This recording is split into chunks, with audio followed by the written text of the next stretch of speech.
right, brother, go right ahead. Okay. Father, thank you for the opportunity you've given us to come here tonight to hear your word, to have it explained in a way that we can appreciate and where it will make more sense to us. Thank you for all the gifts that you've given us. Thank you for the help that you've given us, and for those that are not well, please be with them. Guide us and direct us in all things. In Jesus' name, amen. Amen.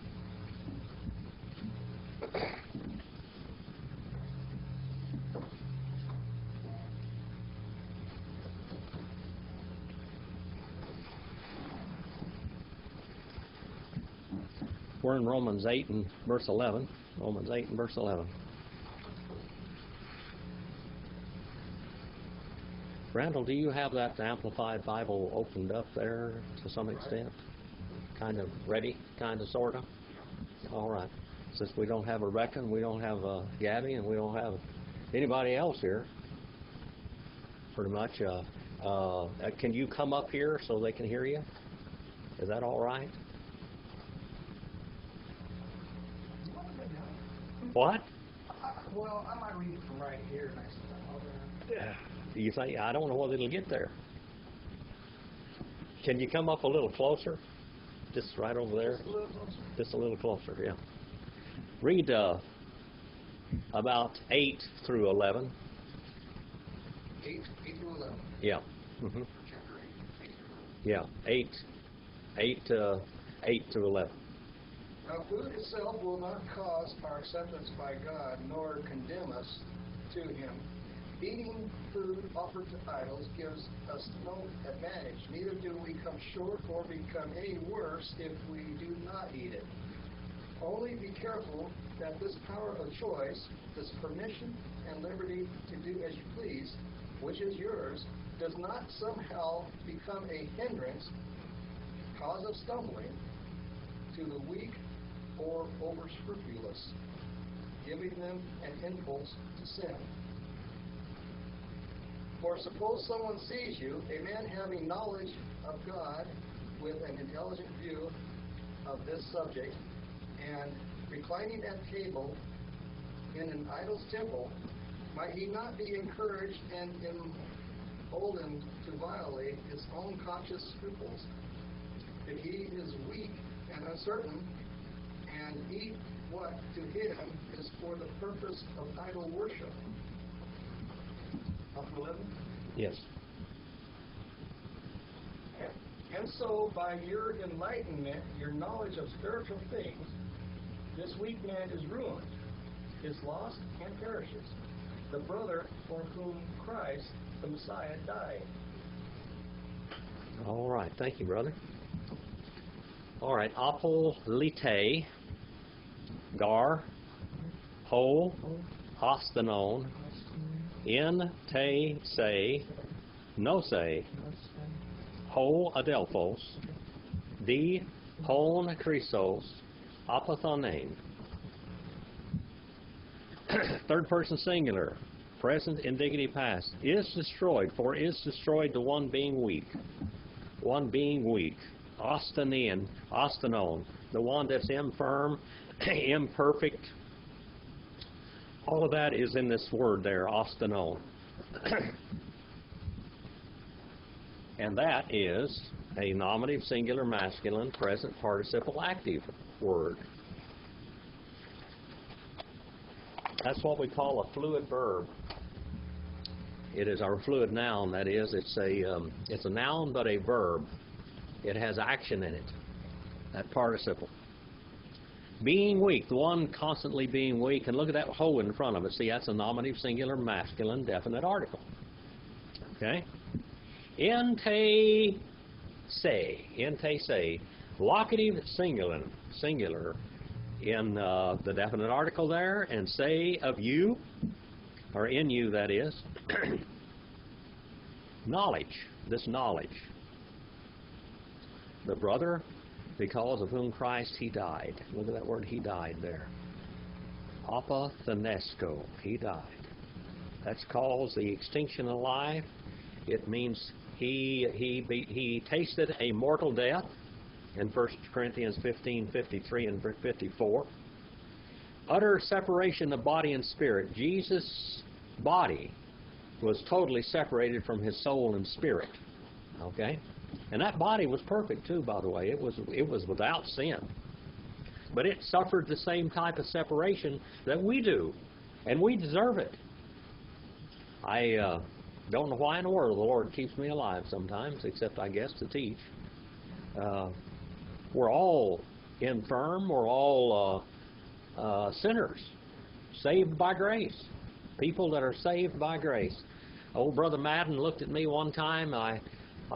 We've been over to the Middle East together, all over there and everything else, and we enjoyed each other's company. He was my teacher there, D.S. Madden, and we were up in the second story of the seminary building down there in Bellflower, California. And they were having some kind of refreshments and anything. He was in there, we were following each other around. And I looked over there on Newsweek magazine was a picture of my stepfather, the outlaw. I said, well, Brother Madden, there's my daddy. He said, your daddy? I said, yeah, that's him right here. I said, Dale Otto Remling right there. I'm innocent, standing behind the bars on the front of Newsweek magazine. And then I told him, he said, well, what? He said, that was your stepdaddy. He said, what happened to your daddy? And I said, he got killed just down the road robbing a liquor store. He said, boy, he said, you're an act of grace. Well, we're all acts of grace. We all are. All acts of grace. For by grace are you saved, through faith, that not of yourselves. It's a gift of God. There's nothing we can boast about in our salvation. Nothing. God saved us. And that's it. Well, Jesus suffered the extinction of human life on the cross of Calvary. Galatians 2:19 and Colossians 3:3, Romans 6:2, 1 Corinthians 15:53 and 54. He tasted mortal death. And when he tasted that mortal death on the cross of Calvary, so did the Father and so did the Spirit. They experienced it. They experienced what death was like. Hutos, 8 and verse 12. They are martamnontes. Ace, tus, adelphus, kai, tip tontes, alton, tain, sin a desen, asanusen, ace, Christon, hamartonete. All right. Now, we have this word sinning here all the way through here. Hamartia.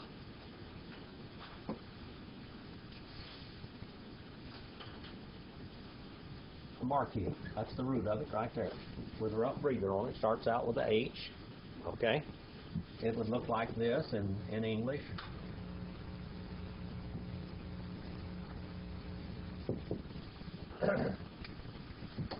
Hamartia. Brother Randall, what does hamartia mean? To go out of bounds. It means to run out of bounds, to break forth a dike, to break like a canal bank. God has plainly drawn out a path, a roadway, which we should walk in. And when we don't walk in that roadway, that pathway, we go out of bounds. And it means to go out of bounds. It means to go out of bounds intentionally. Okay? That word means to go out of bounds intentionally. And when you go out of bounds intentionally, when a river runs out of bounds intentionally, what happens? Look what happened back in New York and all over back to Philadelphia and everything back there. What in the world is going on back there? The water is going out of bounds. It causes tremendous destruction of life and property. That's what we do. God has a very plain pathway that we should walk in it.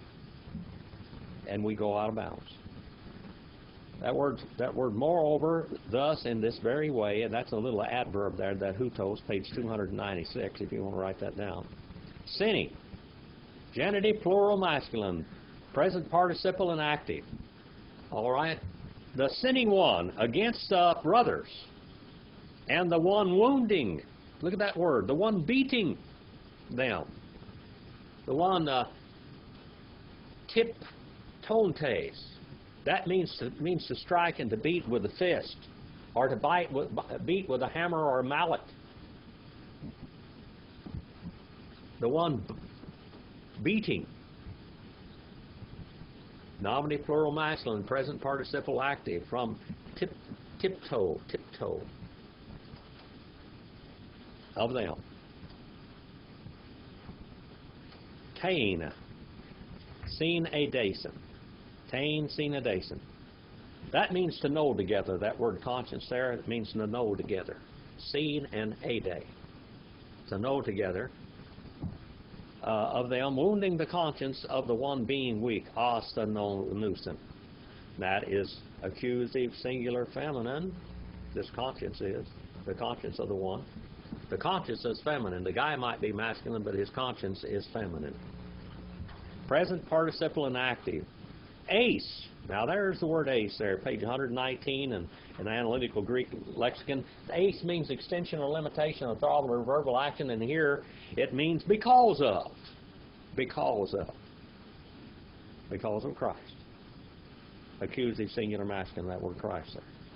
See the omicron nu on the end of it, or the on the end of it? Ye go out of bounds, or ye sin. Second person plural present. Indicative, active. Now it says indicative or imperative out there. God's not commanding us to sin. We are doing it. So we know that it's indicative, not imperative. Now Romans 3:23, I want us to go there and look at the difference between hamartia and the word to miss the mark. Romans 3:23. You over there, Dakota? Romans 3:23. You want to read that for me? Come up here. Huh? Romans 3:23. In Greek. Romans 3:23. I don't know if I've ever brought this out before, so this is brand new ground. This is freshly plowed ground. I don't think Brother Randall's heard this one, and he's heard 10 years of my preaching. We all know the Roman Road to Salvation. On the new website, Discover the Word with Dr. Jim, there's a Roman Road to Salvation on there with the New American Standard Bible. And then on discovertheword.com, there's a Roman Road to Salvation there with King James on that one. And here we're going to look at it in Greek in just a minute. First of all, it says, for all have sinned and come short of the glory of God. For all have sinned and come short of the glory of God.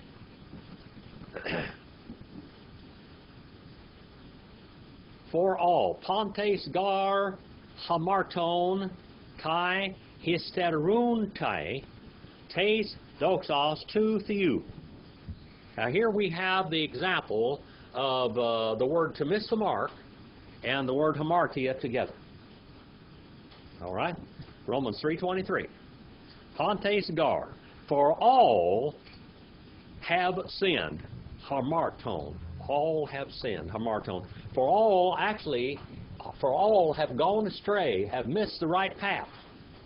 All of us have missed the right path. That word hamartia there. Hamarton. And missed the mark. That's the next word, missed the mark. That word there is hysterunte. Hysterunte. That word there, if you want to look it up, to miss the mark. Now, this is a real word, to miss the mark. This is not hamartia. This is the word to miss the mark. And this word comes from the Hebrew word chatah.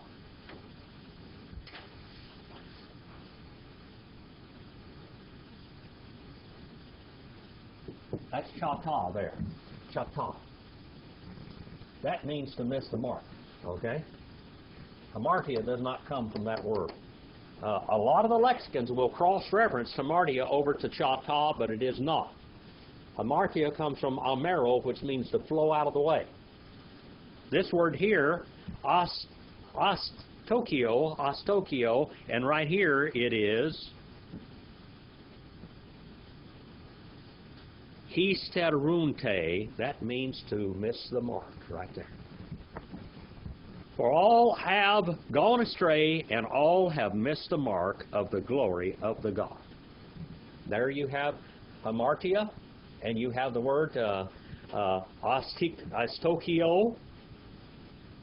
in the same sentence, and it describing exactly what it means.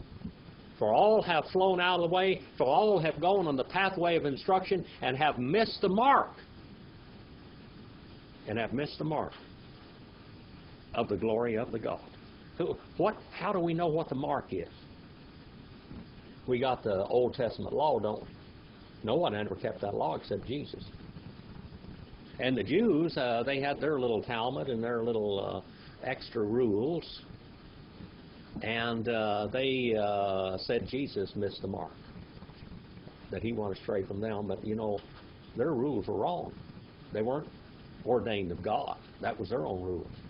Why, Jesus, a Jewish man could not speak to his wife in public. He was considered immoral, talking to his wife in public. And a man could not speak to any other woman in public. You wonder how they ever got together. That was immoral, according to them. Jesus at the well in Samaria spoke to that soiled dove, to that tainted woman, to that floozy, and led her to the truth. And he told her plainly that he was the Messiah. And she went and got a whole town converted when she got saved. The greatest sinners can be the greatest soul winners. All right, Romans 3:23.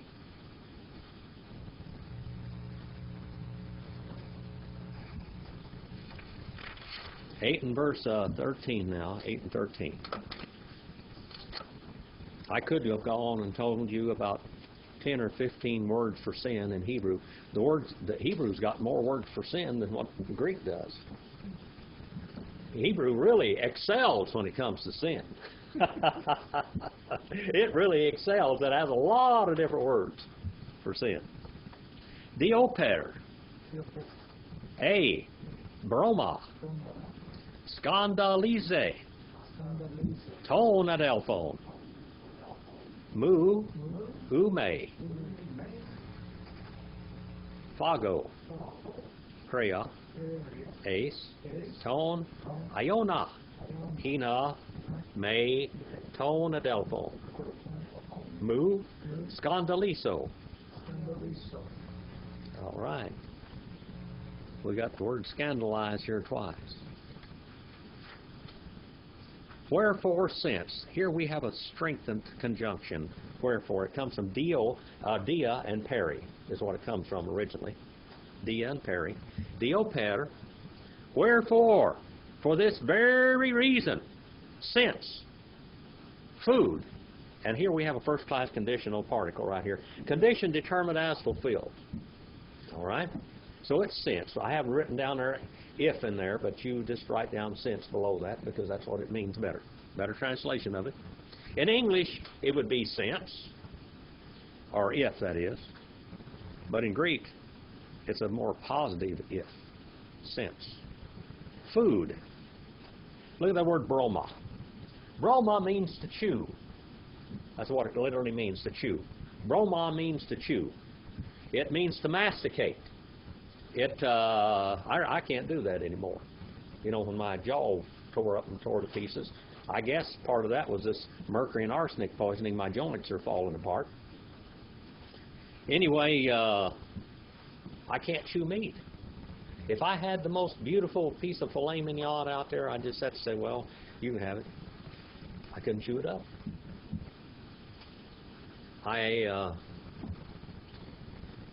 If it's a piece of bacon cooked real crispy and it's real thin sliced, I can chew that up. This food here is chewies. This is chewies. Chewies. Heavily chewy food. Chew like steak, jerky, French bread with a hard crust on it. That's chewy stuff. Okay? Right here it's talking about meat. Meat. How many of you ever have abalone?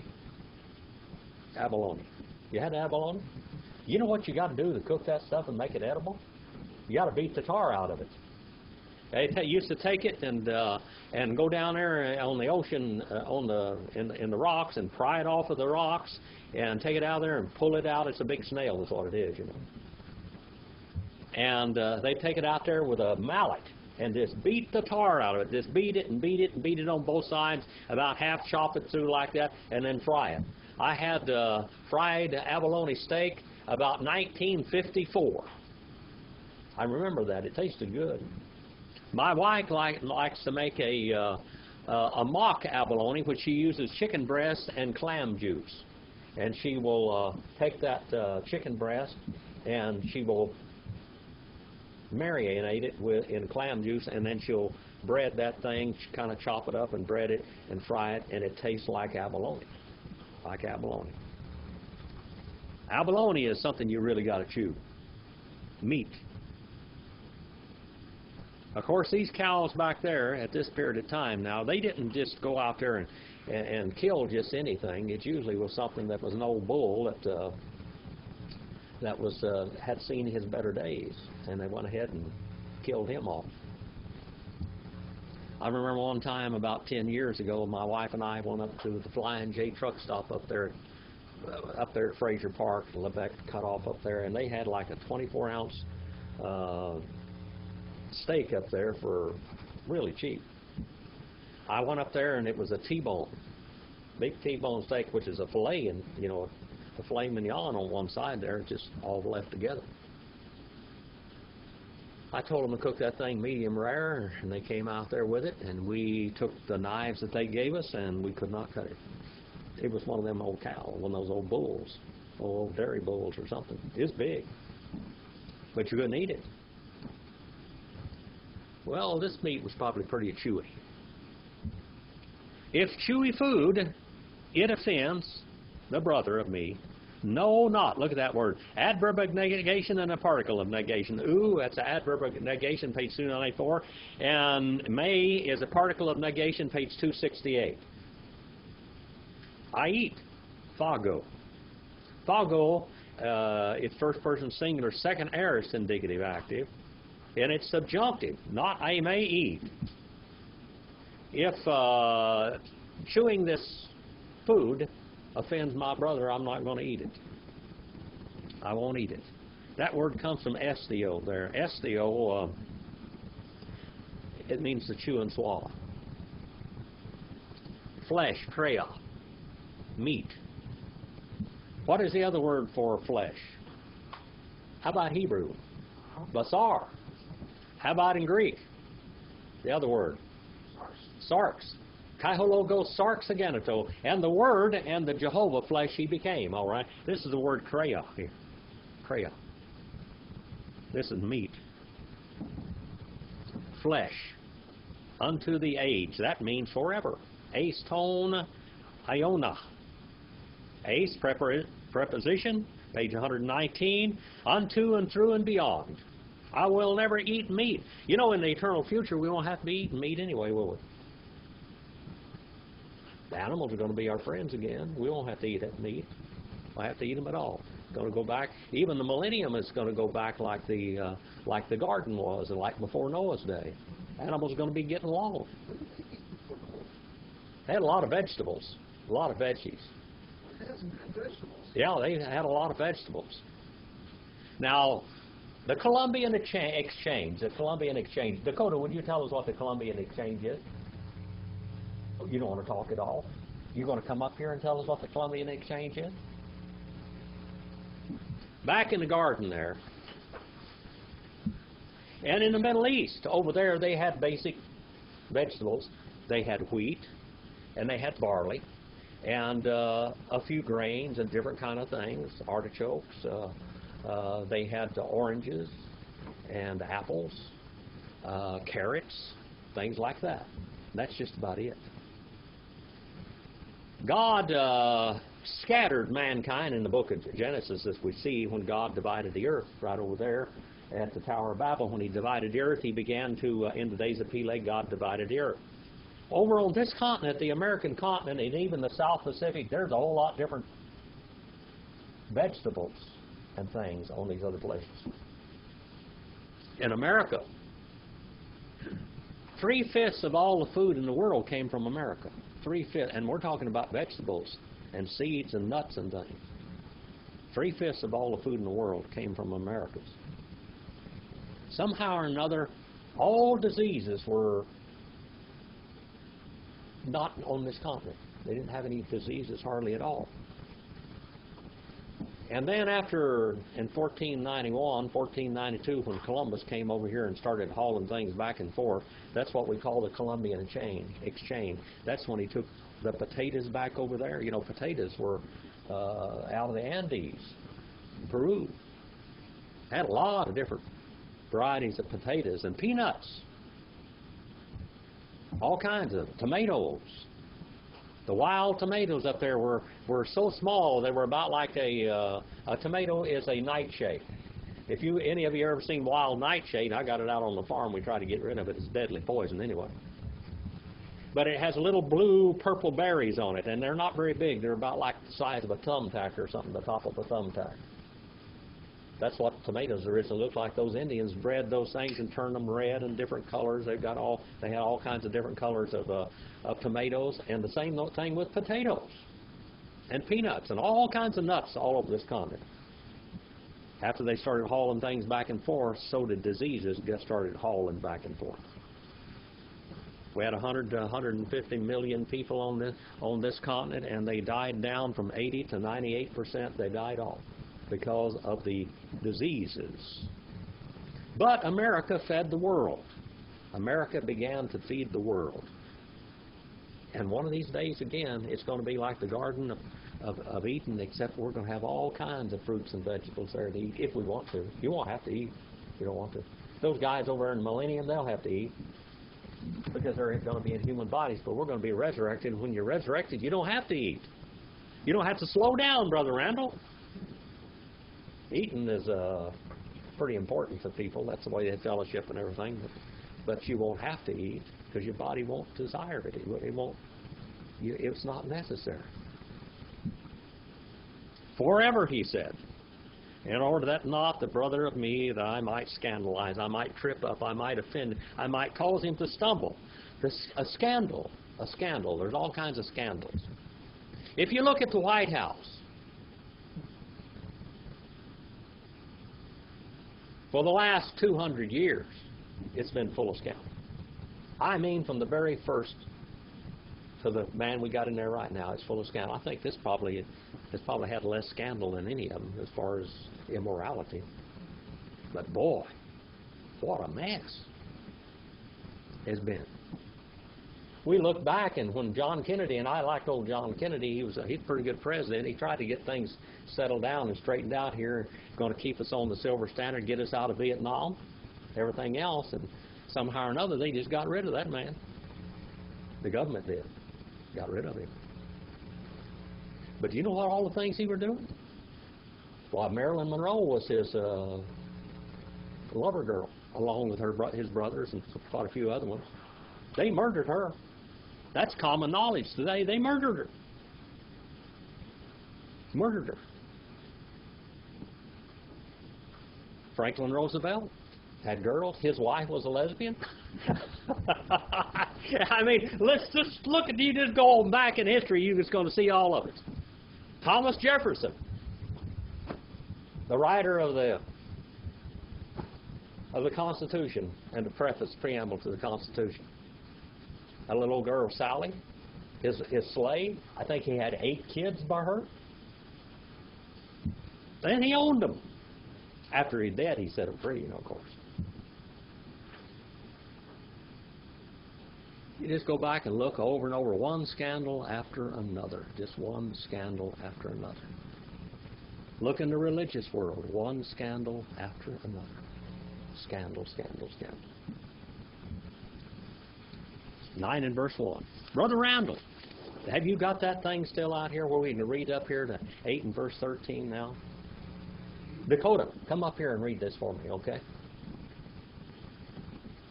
Can you bring that up here so we can read the Amplified Bible? Get it up here to present tense where we are right now. Would you mind letting the world see who puts up all of these wonderful? No, I wouldn't. I'll just read it from my head. From right there. You wouldn't. They want to see who you are. All right, real loud now, so it'll get into the microphone. Therefore, if my eating a food is a cause of my brother's falling or of hindering his spiritual advancement, I will not eat such flesh forever, lest I cause my brother to be tripped up and fall and to be offended. All right. Thank you, Brother Randall. 9 and verse 1 now. We're in a new chapter. Paul affirms his rights as an apostle. 9:1 through 6. Uk eimi. Eleutheros. Uk eimi. Apostolos. Uke. Esu. Ton. Kyrion. Hemon. Huraka. U. To. Ergon. Mu. Emes. Este. And Kyriou. Now, the qualifications of an apostle. Let's go over to Acts for just a minute. Acts, the first chapter. Acts chapter 1. If I can find it in my Bible.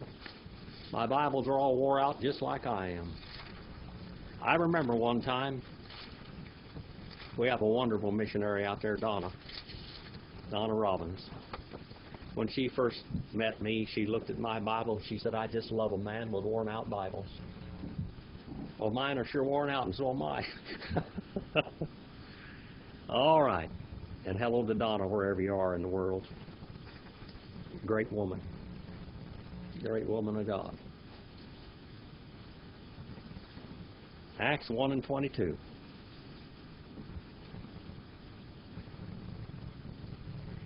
Let's go back up to 19.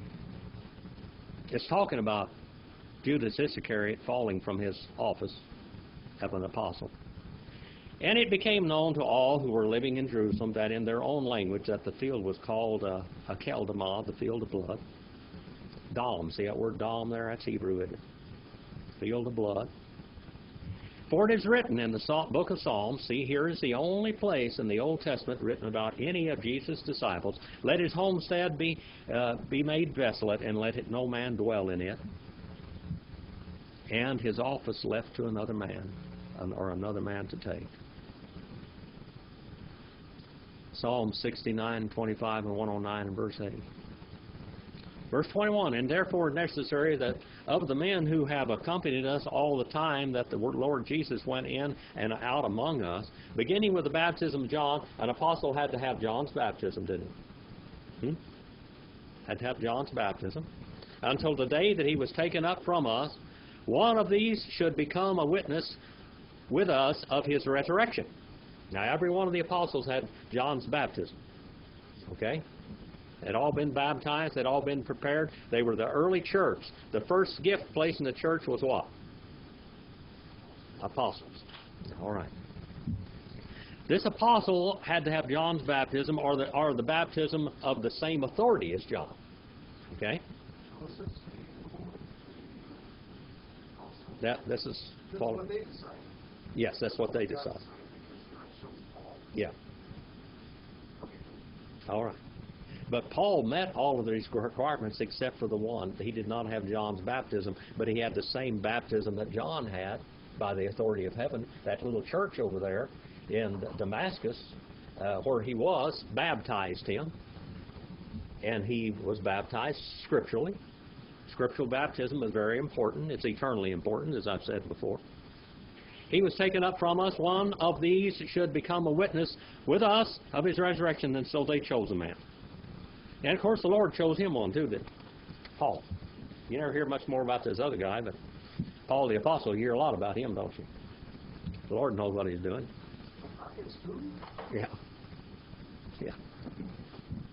Not I am free. That word Amy there is first person singular present indicative active from Amy, and here it's first person singular present indicative active, so you don't have to have a root down there because that is the root. Free. exempt, unrestrained, at liberty, page 131, set free from any dominion. I am free, not I am apostle. I'm free, not I am an apostle. That's a question now. See that word, that a semicolon, is that what you call that thing? I'm getting senile. Is that a semicolon? All right. That semicolon in Greek is a question mark. All right. That's a question mark.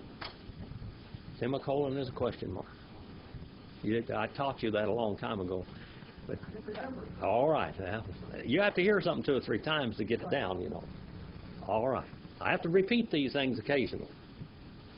All right. I don't know whether you ever heard Romans 3:23 before either, because I don't know whether I brought that out with those 2 words in it before.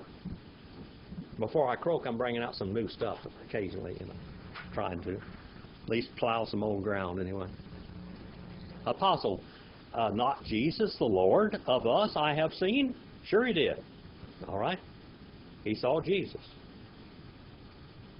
Jesus taught him for about 3 years out there in the wilderness. Some of them say down there by Petra someplace or near Sinai. There's about 20-some places where Sinai was. I don't really think they've got it even figured out yet where it really was. I have seen him. First person singular, perfect indicative active from horao. That word, araka, uraka, uroka. Not the work of me. You? Aren't you the work of me? Look at the word himes there. Aren't you the work of me? Ye are in the Lord. Okay? Ye are este, second person plural, present indicative active from Amy. 9 and verse 2 now.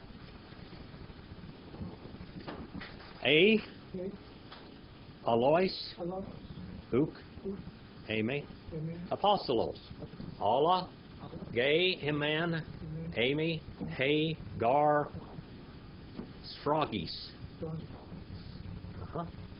Mu, Tais, Apostoles, Emes, Este, and Kyrio. Since to others I am an apostle. He said, I'm apostle. He said, I'm known as the apostle of Paul. I'm known as the apostle Paul to others. And he said, God is inspiring me to write this letter to you. And he said, where God didn't instruct me, I told you plainly. This is my opinion, but this isn't his opinion. Now this is God's opinion. Since to others, not I am an apostle, but indeed to ye I am. For the seal of me, the apostleship, ye are in the Lord. You're my seal of the apostleship. I started a church over there. I built a church in Corinth. I went out there among the worst heathens you can possibly see on the earth, the most ungodly, immoral people that you could possibly think of, and I built a church right in the midst of all that ungodliness, right down under one of the biggest brothels in the world. One of the biggest brothels in the world.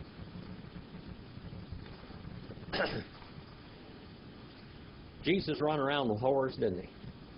And prostitutes. The Apostle Paul went up there, and I think some of them got converted right in Corinth also. My great-great-grandfather Sam Paul was a character, absolute character. My great-grandmother got real cold to him, my great-great-grandmother, Sarah Jane Lambert, and refused his advances. So he kicked her out of the bedroom and brought him in a couple of prostitutes in the house. Made her live on the floor in there in the kitchen. Later on in life, he got married again. Found him a more pleasing wife. And he had a lot of trouble there too, but he became a preacher. And he started telling people how families were very important. If they were going to build a great Chickasaw nation, they need to have strong families. They need to stick together. Women need to stick to the men, and men need to stick to the women. He had to find the right one. Evidently, my great-great-grandmother, she wasn't the right one. He threw her back, got him another fish in the sea. And with that one, he ended his life. Well, 9 and verse 3. He eme. Apologia. Tois eme. Anakrenusen. Esten. Haute. My defense, my apology, we got a word apology from this. We got a word apologetics from this apologia. Okay? Apologia. My defense, my apology to the ones me examining. It is this. All right? Anakrenusen. That word there means to upknow or to upjudge. Kreno means to judge. To upjudge. To take something and dig down to the roots of it and find out what the problem is. I was talking here as I studied these books that I've been studying of the Columbian Exchange and the history of early America. There were no earthworms in this country before 1491. That's pretty fantastic. With their hands. I remember one time, I took a friend of mine, Travis Patterson, old M7TRH, up to White Mountains. We went up Crooked Creek and Wyman Canyon, and Travis, I told him I was going to teach him how to fish. Well, those fish up there are wild. They're very cagey. You got to sneak up on them, crawl up to the fishing hole, to the stream. They cannot see your shadow. They cannot see you. You've got to crawl up there and stay down below the shadows and put your line out there and just let it float down. And it's got to have real bait on it. Forget those salmon eggs and this power bait and stuff like that. They'd stick their tongue out at you. Forget that, Buster. I'm smarter than this. Anyway, I went up there and I caught about 10 or 15 fish. Well, I think one of them caught one fish. Travis said, you'll never teach me how to fish. And I said, Travis, I'll tell you what to do. Just get right up there. I said, stand right up on the bank, right up there. And I said, I'm going to come down here. And as that creek went down there, there's little waterfalls where the fish would go over and back out. There was one waterfall that dropped off just a little too much, so it was hard for the fish to jump off the waterfall. I got down there, and these fish are pretty cagey. They're wild, like deer. You can just as easy walk up and touch a deer on the rump as catch these fish. Okay? I got down there and I drove these fish back up to this little waterfall. There was a whole mess of them in there. I had a herd of fish in there. And I'd reach down there and I'd grab one fish and I'd get him by the gills like that and I'd sling it. I'd say, catch, Travis. And he'd catch the fish. And he'd catch another fish and he'd catch another fish like that. He's up there laughing and he said, wait till I get on the radio and tell him what this Indian taught me how to do. He said, I never would have believed it. Well, we had a whole mess of fish. We had a lot of fish. I caught them with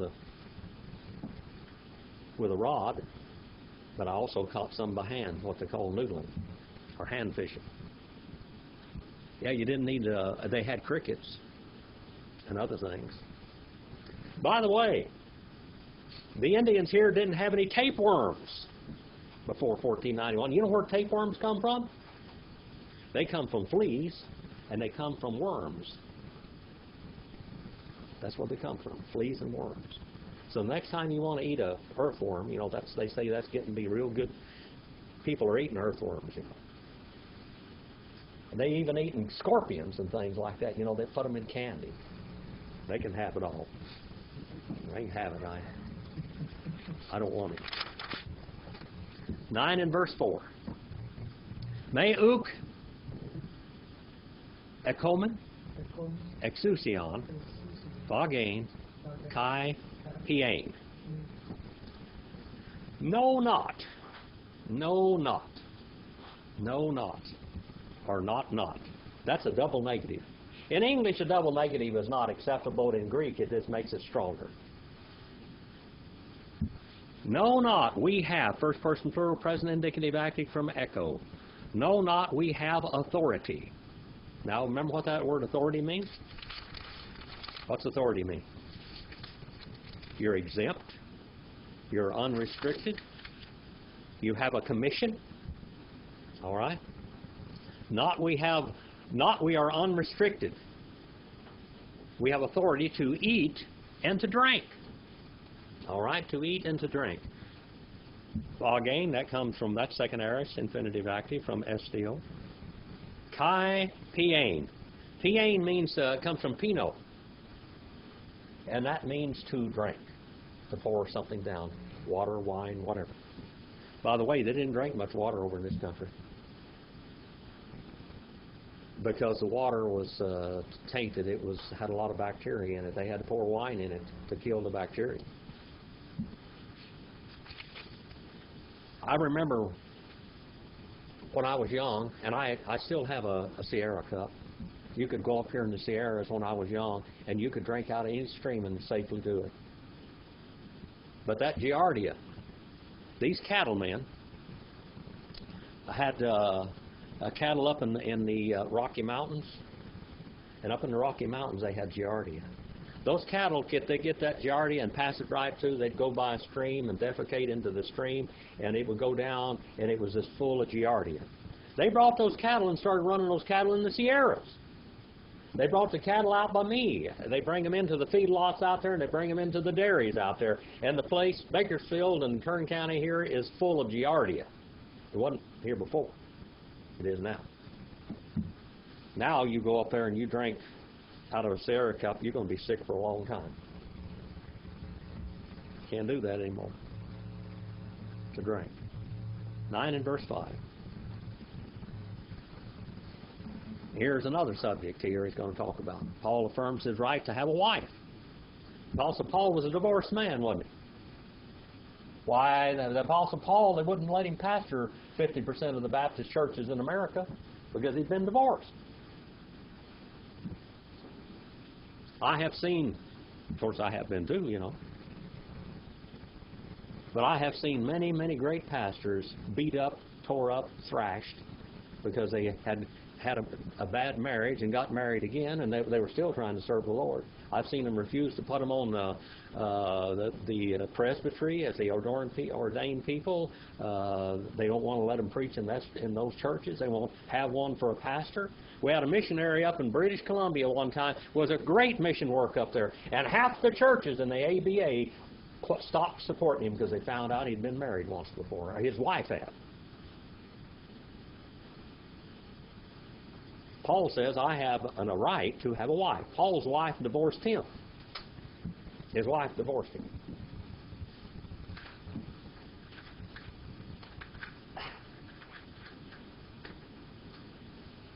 And he said I could get married again. By the way, some of these guys had more than one wife, period, living.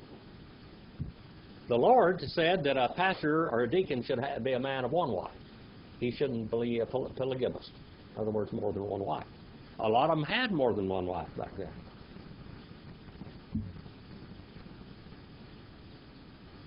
A Muslim can have up to 4 wives. If he has more than 4 wives, then he's not a good Muslim. Okay? You can go down on the streets over there in East Bakersfield, or go over here in the Southwest Bakersfield out there, and you'll watch these Muslim people going out there, and about all these women, there'll be 3 or 4 women following each other, holding hands and everything else. Those are his wives. See it all over.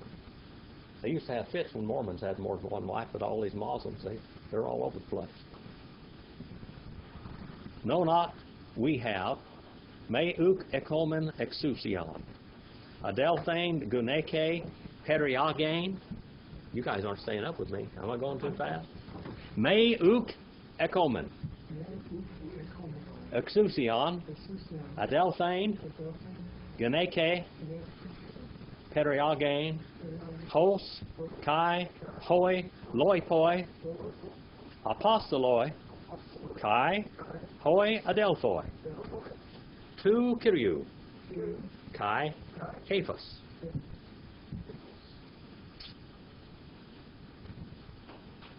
No, not we have authority, a sister, a wife. Now, he did say sister, didn't he? Now, a woman can really fool you sometimes. Have anybody ever been fooled by a woman around here? Anybody ever been fooled by a woman? You're the only smart one around here, I think, maybe. I don't know. I'm real dumb. I'm real super dumb. A sister A wife to lead about around. A sister, okay? In churches, we call each other brother and sister because we're from the same womb, okay? Now, Paul says, I could have myself a wife. If she was a saved woman, I could marry her. Now, sometimes the women tell you they're saved, and you marry them, and you find out they're not. They'll promise you the moon. And one thing about a woman and a man that's different in marriage. A man always wants the woman to stay like she was when he was going with her. A woman completely wants to remanufacture that guy from A to Z. That's the difference right there. All right, a sister, a wife to lead about. Present infinitive active from peri, ago. Peri means around, and ago is I lead, I bring, I go. Okay? As also the ones remaining apostles. There are other apostles that had wives. Now the Catholic Church is very unhappy with this. Paul the Apostle says that Cephas was married, or Peter was married. The Catholic Church swears up and down that their Pope Peter was not married. Pope Peter was married, and I'm going to tell you something about a little Mary. Mary, the mother of Jesus, she was married. All right? She had a bunch of kids. Jesus had a bunch of half-sisters and brothers. Wasn't the Immaculate Conception. You hear about the word Immaculate Conception? That means, that was invented not too many years ago. That Mary was, she was miraculously conceived. And that she was taken up into heaven alive, that she didn't have to die or anything else, And of course you pray to Mary, they say that. Mary was a woman. Mary, God chose to be the mother of the Messiah, but she was a woman just like every other woman. She had to be saved too, and she had to believe. The ones remaining apostles and the brothers of the Lord. All right, the brothers. His brothers had wives. I don't know for sure if any of them had 2 or 3 wives, but they had wives. At least one. And Cephas. That means little stone, remember? Simon means what? This is Cephas, Simon, and Petros. All right. Simon means to hear. All right. 9 and verse 6. We're clipping along here. This is where we're going to go. We're going to go up to verse 6. That's the end of this subject. And Randall, I'm going to need that Amplified Bible up here in just a few moments. And we'll get Brother Roger to read that tonight, if that's all right with you, Roger. You're a brave soul. Can you read that Amplified Bible for me up here? All right. A monos, ego, kai Barnabas, uk, ekomen, exousia me ergazeste. Or only I and Barnabas. Look at the word Barnabas. That is an Aramaic word. They've got all this, it means gift of God and different kind of things that it means. But what does it really mean in Aramaic? Barnabas. Barnabas. What does bar mean in Aramaic? Son. Bar means son. Ben in Hebrew. Bar in Aramaic. And Abba in both languages means what? Father. Son of the Father. All right, Barnabas. I and Barnabas, we have authority to work, not to work. All right. We don't have to work. The churches ought to support us, or we can work. But we can work, or the churches can support us, either one. Brother Randall, can you bring that up here for me, please? All right. And Brother Roger. Okay. We can give that to Roger here. What verse do you want? Huh? What verse do you want? Chapter 9. Chapter 9. 1 through what? Okay, hold it by the edge. Okay, Roger, can you read that? Keep it from falling off. All right. 9, 1 through 6. That's the subject there. Am I not an apostle, a special messenger? Am I not free? Have I not seen Jesus our Lord? Are you yourselves not the product and proof of my workmanship in the Lord? Even if I am not considered an apostle, a special messenger by others, at least I am one to you, for you are the seal, the certificate, the living evidence of my apostleship in the Lord, confirming and authenticating it. This is my real ground of defense, my vindication of myself, to those who would put me on trial and cross-examine me. Have we not the right to our food and drink at the expense of the churches? Have we not the right also to take along with us a Christian sister as a wife, as do the other apostles and the Lord's brothers and Cephas, who is called Peter? Or is it only Barnabas and I who have no right to refrain from doing manual labor for a livelihood in order to go about the work of the ministry? All right. Thank you, brother. All right. There's where we'll finish for tonight, I guess. We went through this subject. Got 9 verses in tonight, I guess. I won't be here next week. Be praying for me this time next week, and I don't know whether I'll be on my way back or what they're going to do to me. So we started out in 8:11 through 9:6. All right. Dakota, you want to come up and dismiss us in prayer now? You want to come up here and stand by me? No, you don't want to. All right. Randall, you don't want to dismiss us in prayer either, do you? Up here? Oh, there. All right. How about I come over here and sit over here to the side and do it? As long as they just come up here to where they can hear you on the microphone. Close enough. All right. Camera shot. Yeah.